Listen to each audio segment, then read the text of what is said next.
سلام، اینجا بازار بیفروایک است، بزرگترین بازار روز در اروپا. جالبیش اینجاست که در این بازار شما میتونید از بهترین غذاهای ناب افغانی هم استفاده کنید، مثل قابلی پلو، مایچه، کباب، کرایی، نمیفهمم بولانی و هزاران نوع غذای دیگر. و برای دسر هم میتونیم بریم پیش سلطان شیریخ اروپا که خاطرات وطن برایتون زنده شود.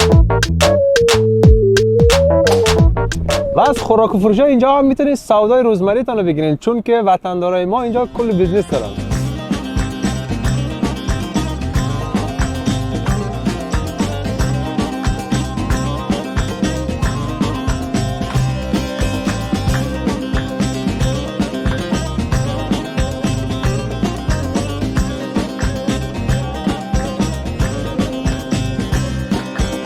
اولین ورود افغان‌ها در اروپا برمیگردد به قرن 20 که در سال 1980 به دلیل ناامنی و اشغال شوروی در افغانستان تعدادی زیادی از افغان‌ها در هر سو پناه بردند.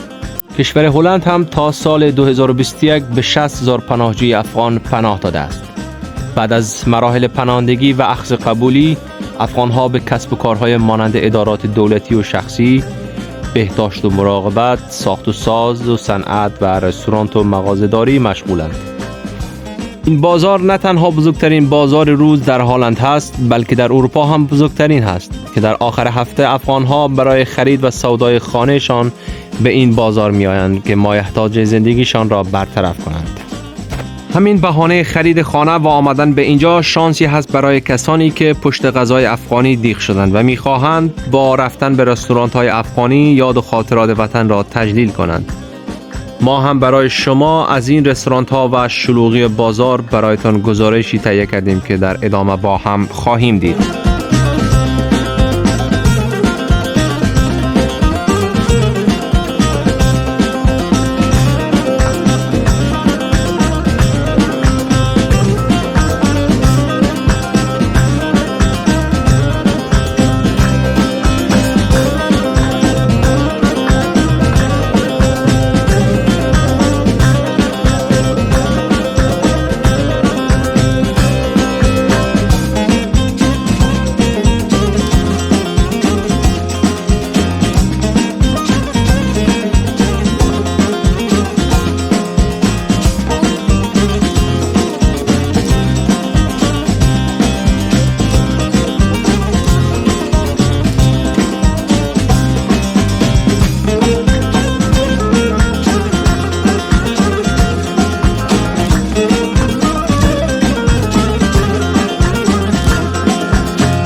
اینجا رستوران آریانا هست، جایی که خانم شیبا در کنار همسرشان اینجا را اداره میکنه. اگر به بیفروایک آماده باشین امکان نداره که در این رستوران غذا نخورده باشین. اگر به این رستوران آمدین حتما یادتان نره که کباب داغ، نان گرم و دوغ مخصوصشان را امتحان کنید.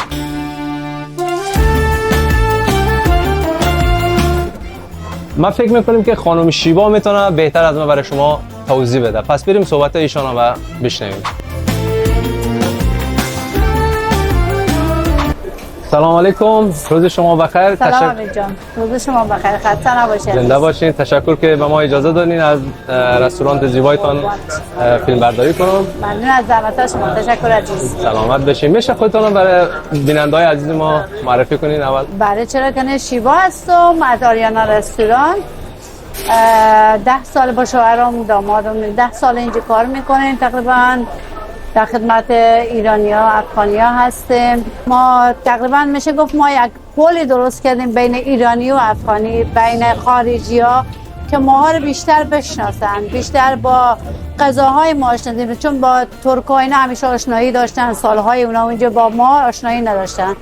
ما این کار کردیم بیشتر به خاطر اینه که حالا غذا ما بس بگیم ها خیلی ولی بیشتر یک پل جور کردیم که همه کلتورا بتونن از این نگاه کنن، ما رو بیشتر بشناسن. زیاد مشتریای داریم که میان میگن نان چقدر نون مزه دار دارین شما، نان تازه داریم، دوغ داریم، مثلا دوغای است که خود ما جور میکنیم، مردم خوشحال میشن، بیاد کشور خود میفتکن، بیاد افغانستان میفتن، بیاد ایران میفتکن. کسایی که میآیند خود ما خیلی خوشحالیم از این کاری که میکنیم. واقعا انرژی میگیریم. ما اگه یک هفته به کار نباشم واقعا مثل مریضا بریمشم، چون واقعا اینجا 10 سال ما با این مردم بودیم، از دل و جان با انرژی میم کار میکنیم.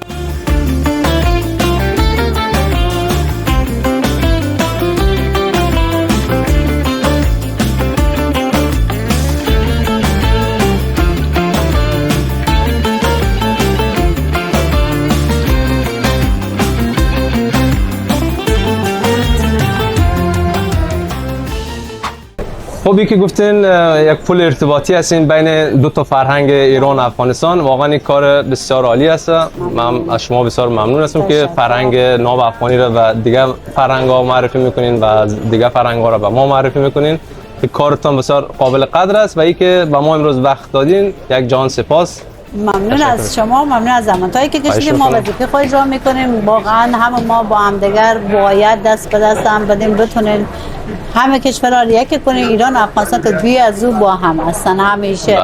ممنون از شما که زحمت کشیدین، از اینکه آمدین اینجا. ان شاءالله که همیشه موفق باشین، موفقیت‌های بیشتر از این نصیب بشه. تشکر از شما.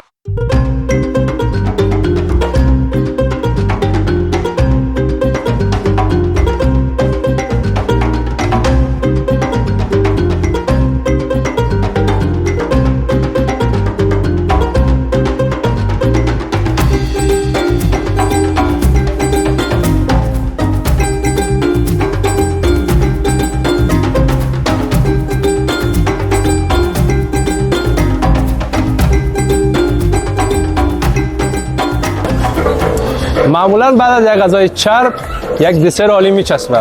پس کجا بهتر از شیریخ‌پزی سلطان. پس بریم با هم ببینیم که سلطان چیکار میکنه.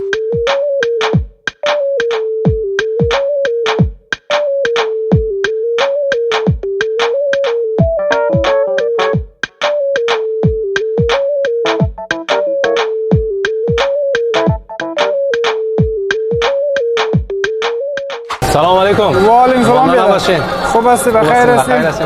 جانم منجور. خوش آمدی بیادر. سلامت باشی. شیریخ مزه‌دار دارین؟ تو مزه‌دار که به حساب بخوری وطن یاد رو بیا بیادر. جان میشه که یک شیریخ همون تو خوب ناب برای ما جور کنی از خرید؟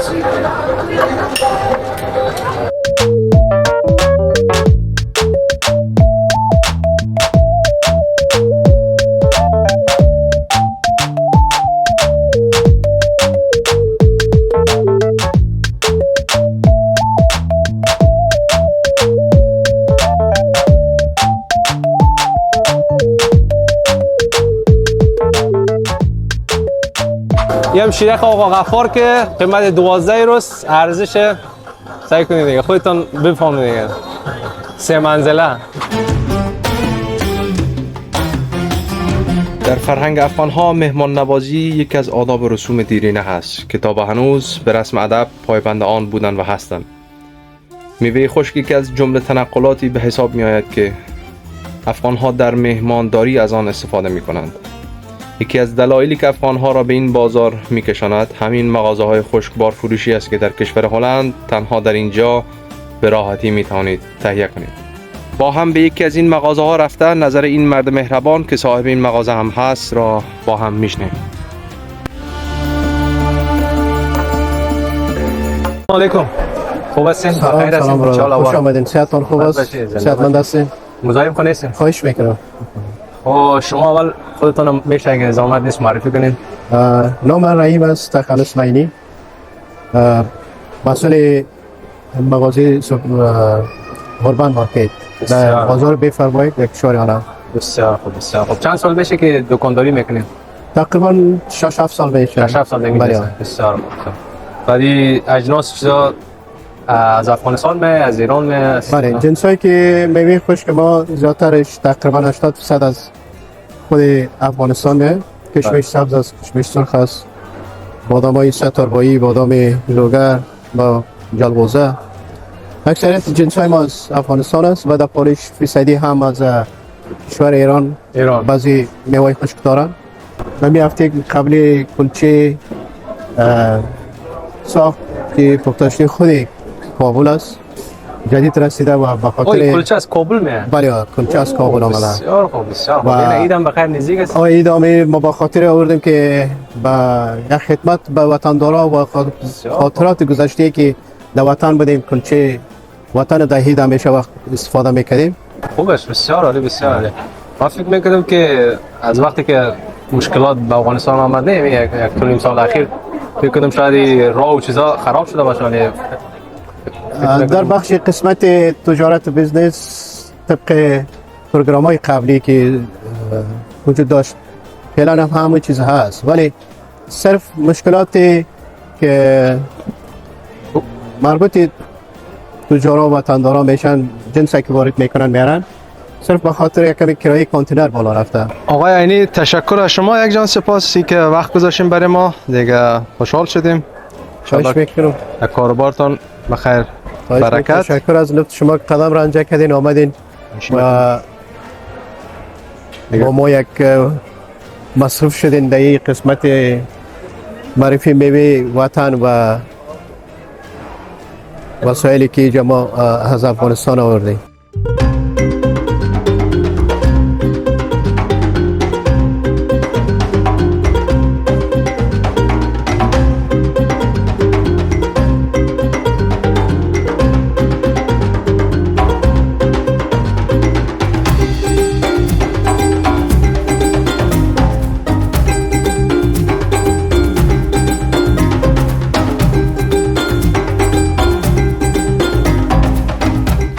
خب امیدوارم که از این کلیپ لذت برده باشین.